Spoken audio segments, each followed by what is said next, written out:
Shri, welcome. Hi, David. Shri, I found the secret isn't just getting customers to buy from you, but to be so passionate to actually spread the word or even sell for you. How are you doing that?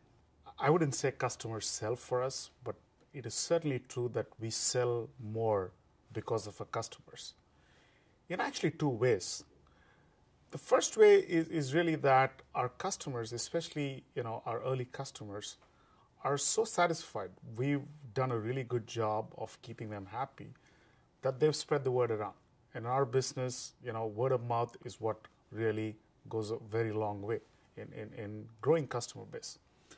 But the second and the more important way even is the fact that, especially with some of our early customers, we've been able to use them as a sounding board for new services by listening to them carefully. Let me give you an example. One of our earliest customers is the CIO of a European multinational. And early days of service, we were offering network management service. And their network performance was slow. And the CIO asked us, why is it slow?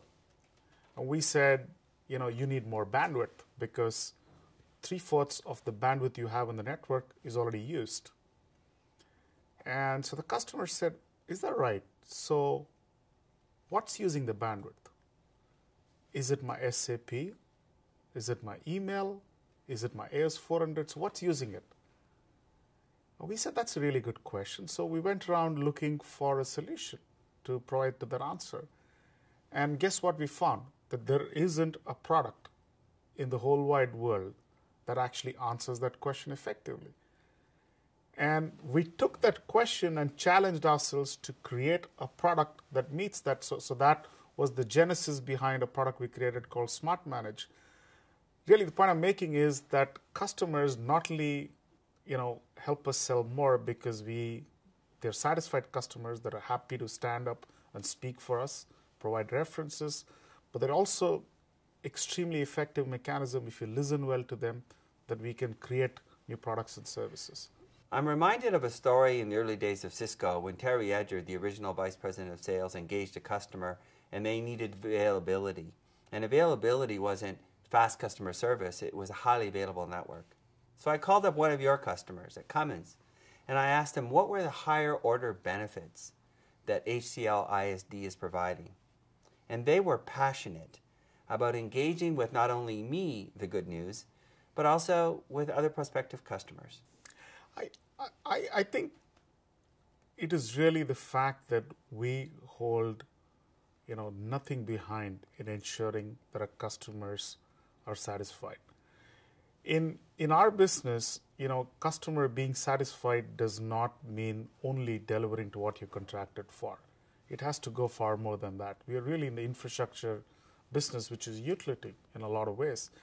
And keeping customers delighted is of critical importance. And not only keeping customers happy, but also building a relationship of trust, which is through transparency. So, ensure that there is no data that is held back. Ensure that there's nothing that the customer needs to know that they're finding out for themselves or through a third party, but they're finding out from us, even if it's bad news. Done systematically over years and years, customers have a relationship of trust with us, and they are happy to renew contracts with us. They're happy to stand up and speak about us in public forums. They're happy to speak, provide reference calls to us. Absolutely. And in fact, Cummins, I think, did provide, did speak to you about in your earlier book. Yes, in fact, they are a marquee customer for HCL. Yeah, and they still are. Shri, if companies are to grow utilizing deep customer relationships, I call them marquee customer relationships, what 2 or 3 insights could you recommend that they apply? I would say, 2 or 3 things.